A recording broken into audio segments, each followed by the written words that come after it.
Hi, Dave Anderson from the Camera Company. Today we're going to talk about getting you out of the auto mode on your DSLR.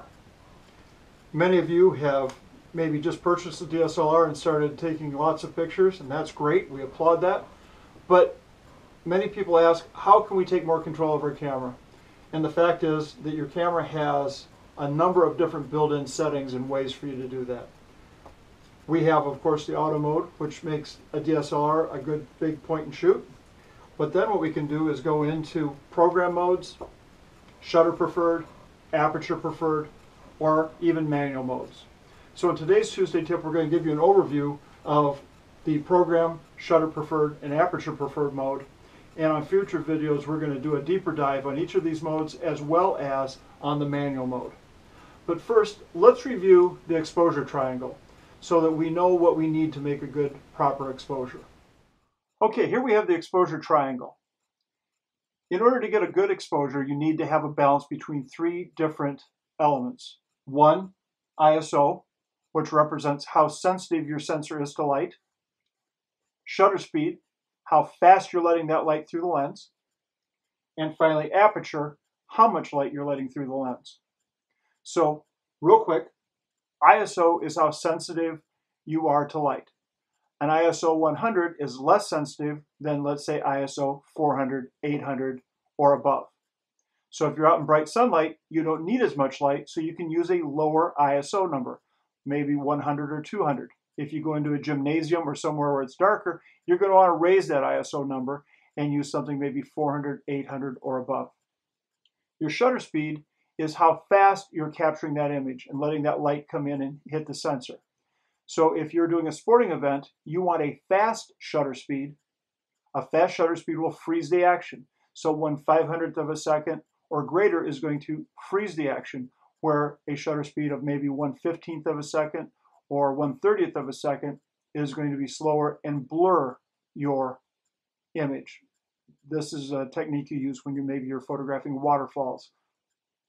And finally, aperture is how much light is being let through the lens. And aperture is going to help control depth of field.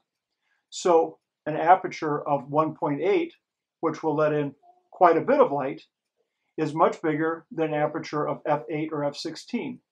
Think of f-stops in regards to aperture as stopping light. So as the number gets bigger, it's stopping more light, letting less light come through the lens. So if you're doing a portrait and you want a shallow depth of field, you'll use a small aperture of maybe 1.8.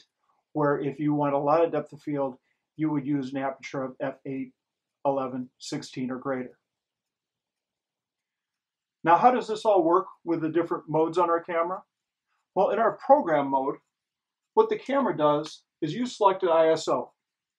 By selecting the film speed or the sensitivity of your sensor, the camera is going to give you matched pairs of shutter speeds and apertures.